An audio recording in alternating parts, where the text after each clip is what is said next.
إن الحمد لله نحمده ونستعينه ونستغفره ونعوذ بالله من شرور أنفسنا ومن سيئات أعمالنا من يهده الله فلا مضل له ومن يضلله فلا هادي له نشهدكم بأن لا إله إلا الله ونشهدكم بأن محمدا عبده ورسوله اللهم صل وسلم وبارك عليه أما بعد أوصيني وإياكم أيها عباد الله أن تتقوا الله حق تقاته ولا تموتن إلا وأنتم مسلمون وجددوا إيمانكم بأن تكثروا من قول لا إله إلا الله وأقصروا في هذا اليوم المبارك من الصلاة والسلام على حبيبه الكريم نبينا محمد صلى الله عليه وسلم. Jemaah Jumat yang dimuliakan Allah Subhanahu wa taala. Alhamdulillah pada Jumat penuh berkah ini kita masih diizinkan Allah untuk menikmati santapan rohani berupa ibadah usbu'iyah, ibadah mingguan kita setiap hari Jumat. Ini adalah salah satu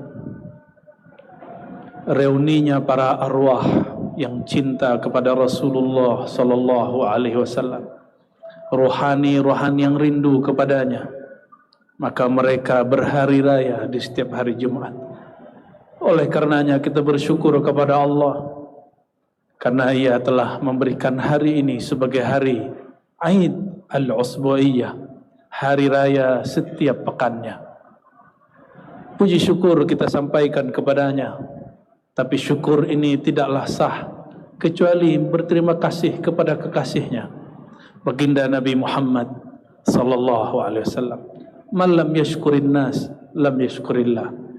Yang tidak berterima kasih kepada makhluknya, maka tidaklah sah berterima kasih kepadanya. Oleh karenanya, makhluk yang paling layak kita berterima kasih kepadanya adalah baginda Nabi Muhammad sallallahu alaihi wasallam. Semoga Allah mengangkat derajat beliau dan menyebutnya sebagai al-wasilah. Dan beliau mengatakan, Allahumma ja'alli wa as'alullah aj'alli hadhil wasilah. Aku memohon kepada Allah, kata Rasulullah sallallahu alaihi wasallam, agar menjadikan akulah sang wasilah itu. Itulah yang kita baca setiap ba'da azan. Jemaah Jumat yang bukan Allah, suatu kali ada seorang sahabat Nabi sallallahu alaihi wasallam selalu mewiridkan baca surat yang sangat gampang dihafal, yang barangkali anak sekolah dasar pun, bahkan kanak-kanak pun sudah hafal. Tapi ternyata menjadi kekasih Allah itu tidak rumit. Cukup amalkan yang sudah tahu, meskipun sedikit tetapi rutin dan istiqamah. Sahabat ini remeh sekali. Setiap solat akhir surat dia tutup dengan surat Al-Ikhlas, Qul huwallahu ahad. Hadis ini Sahih Bukhari dan Muslim, Abu Daud, Tirmizi. Hadisnya ramai sekali yang meriwayatkan. Lalu sampailah kabar ini kepada baginda Nabi Muhammad sallallahu alaihi wasallam. Apa kata mereka? Seakan-akan mereka meremehkan amal sahabat ini. Wahai Rasulullah, masa ada orang setiap rakaat baca kulhu? Kira-kira begitu laporan para sahabat kepada baginda Nabi Muhammad sallallahu alaihi wasallam. Apa jawaban beliau? Coba tanya dia, salhu. Dalam hadis Imam Bukhari dikatakan salhu. Ada fas'alhu, tapi kalau bahasa ungkapan yang ringannya salhu. Tanyakan dia, kenapa dia suka membaca Qul huwallahu ahad setiap rakaat, sedangkan Nabi sallallahu alaihi wasallam tidak pernah mengajarkan dan mencontohkannya. Ternyata beramal secara istiqamah itu inisiatif dan mujahadah sendiri. Maka sahabat yang tadi bertanya dengan merendahkan itu, ini biasa antara sahabat itu saling berpacu. saling ingin mengalahkan yang lain, ingin mendapatkan posisi terdekat di sisi Allah dan Rasulnya. Tapi ketika ada yang dianggapnya lucu, dia bertanya kepada Rasulullah SAW. Sampailah mereka kepada baginda Rasulullah SAW. Lalu kemudian memberikan laporan, wahai Rasulullah, kami telah bertanya kepada orang ini, kenapa engkau sering membaca kulhu setiap rakaat? Apa jawaban orang ini? Tidak terbayangkan oleh orang yang bertanya, oleh orang yang melaporkannya. Kata beliau, sahabat yang disembunyikan namanya di dalam hadis Nabi sallallahu alaihi wasallam. Di dalam surat ini ada nama Allah dan sifatnya.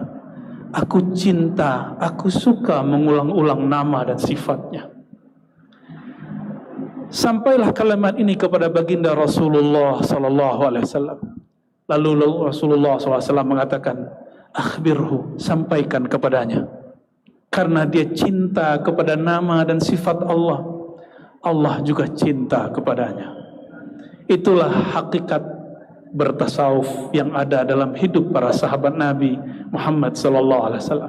Oleh karenanya, jika sahabat-sahabat jamaah bertanya, Rasulullah tidak bertasawuf, Rasulullah tidak bertasawuf, Rasulullah adalah sumber tasawuf. Rasulullah tidak bertariqat, Rasulullah tidak bertariqah. Tariqah itu jalan, jalan itu dibutuhkan selain Rasulullah sallallahu alaihi wasallam. Beliau sudah dekat kepada Allah, tidak memerlukan jalan. Beliaulah jalan terdekat kepadanya. Oleh karenanya, pertanyaan kurang tepat kalau kita mengatakan tidak usah bertasawuf, tidak usah melakukan ini dan itu. Rasulullah tidak melakukannya. Sahabatku yang makan Allah, Rasulullah tidak pernah setiap selesai satu rakaat membaca kulhu. Lalu ada sahabat membuatnya dan Nabi tidak membid'ahkannya. Artinya apa? Tidak semua amalan yang Nabi tidak buat itu bid'ah. Lalu apa itu bid'ah? Syekhul Islam Ibn Taimiyah dalam dua karyanya Fatawa, Al-Fatawa Al-Kubra dan Fatawa Ibn Taimiyah yang kita sebut Majmu' Fatawa. Beliau ini imam yang sangat keras terhadap bid'ah. Apa katanya? Al-bid'atu ma lam yadulla alaihi dalilun syar'i. Bid'ah itu bukan yang Nabi tidak buat, bukan. Bukan sesuatu yang Nabi tidak ketahui, bukan. Bukan sesuatu yang tidak ada di masa Nabi, bukan. Bid'ah itu ma lam yadulla alaihi dalilun syar'i. Sesuatu yang tidak ada dalil syaraknya. Dalil syariat itu sangatlah banyak. Ada Al-Quran, ada Sunnah. Kalau orang awam tahunya itu. Tapi orang yang alim ada lagi. Ada ijma', ada qiyas. Orang yang alim tahu lagi. Ada namanya uruf, ada masalihul mursalah, ada qaulus sahabi. Ada macam-macam. Apabila ada satu amalan mengikut salah satu dalil itu, maka dia tidaklah bid'ah. Maka jangan dipertentangkan antara sahabat Rasulullah dengan Rasulullah sallallahu alaihi wasallam. Inilah yang dikatakan oleh Imam Salafus Saleh, imam yang menjadi imam ruhani sampai hari ini, bernama Abul Qasim Junaid Al-Baghdadi rahmatullah alaih. Apa kata beliau? Ilmuna, ilmu kami atau ilmu tasawuf, musyayyadun musyabbakun muqayyadun bil kitabi was sunnah. Ilmu kami, ilmu tasawuf, selalu berkait erat dengan Alkitab dan Sunnah. Maka tidak ada tasawuf tanpa Quran dan Sunnah. Seperti tidak ada fiqh tanpa Quran dan Sunnah. Tidak ada Sahih Bukhari tanpa Nabi SAW. Tidak ada ilmu akidah hari ini tanpa Al-Quran dan Sunnah. Posisinya sama. Cuma saya menyarankan, jika kita repot dengan nama, carilah nama yang lain. Oleh karena itu Abul Hasan An-Nanawi mengganti nama tasawuf menjadi fiqh batin. Jika kita belajar fikih yang zahir, diganti dengan fikih batin. Ada yang menggantinya dengan tazkiyatun nufus, terserah. Yang penting ajaran kerohanian Nabi jangan ditolak. Masalah istilah boleh kita permasalahkan. Seperti di masjid ini, azan 2 kali dalam hadis Nabi sabit, hadis sahabat, tidak ada yang berdebat. Tetapi yang kita pertahankan justru yang diperdebatkan, yaitu salat 2 rakaat sebelum imam khatib naik mimbar. Kenapa itu terjadi? Itu ijtihad mungkin pengurus masjid sini. Sedangkan azannya tidak ada khilaf. Yang khilafnya cuma dalam salat rakaatain bainal azanain, antara dua azan. Itu hanya pilihan kita. Maka la tushaddidu halakal mutanatti'un, begitu dalam hadis sahih. Sungguh celaka orang-orang yang mutanatti'un, yang sangat saklek beragama, yang sangat jumud memahami agama.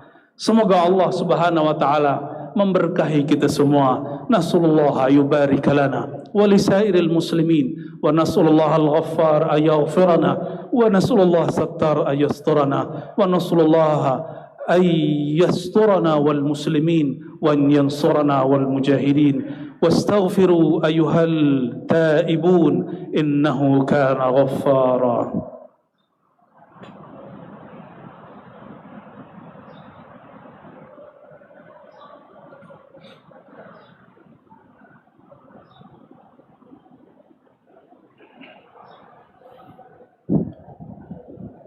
الحمد لله رب العالمين حمدا يوافي نعمه ويكافئ مزيده.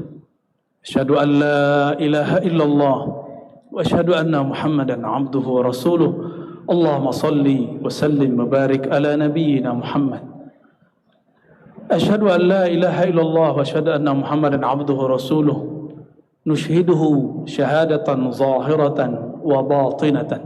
أما بعد أيها عباد الله، أنصحت نفسي بإياكم بتقوى الله، فقد فاز المتقون. اتقوا الله حيثما كنتم، اتقوا الله حيثما كنتم، فإن الله يطلع عليكم.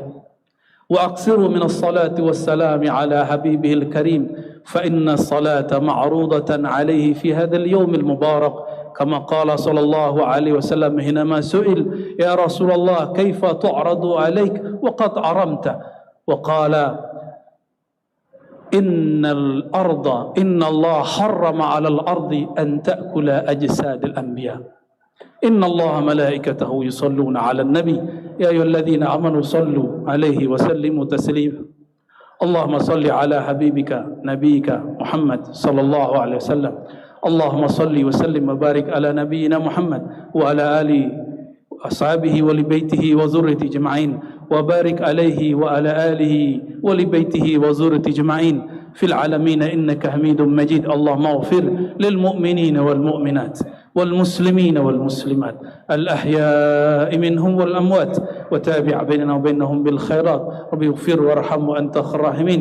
اللهم يا مقلب القلوب ثبت قلوبنا على دينك وطاعتك.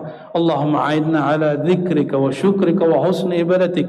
اللهم اهدينا يا ربنا فيما هديت، اللهم بارك لنا فيما أعطيت. اللهم أرشدنا يا الله يا رشيد يا رشيد برشدك البين الواضح.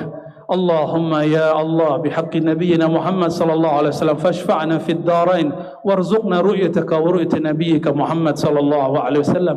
ربنا آتنا في الدنيا حسنة وفي الآخرة حسنة وقنا عذاب النار، والحمد لله رب العالمين. عباد الله، إن الله يأمر بالعدل والإحسان وإيتاء ذي القربى وينهى عن الفحشاء والمنكر والبغي يعظكم لعلكم تذكرون. فاذكروا الله يذكركم واشكروا على نعمه يزدكم ولذكر الله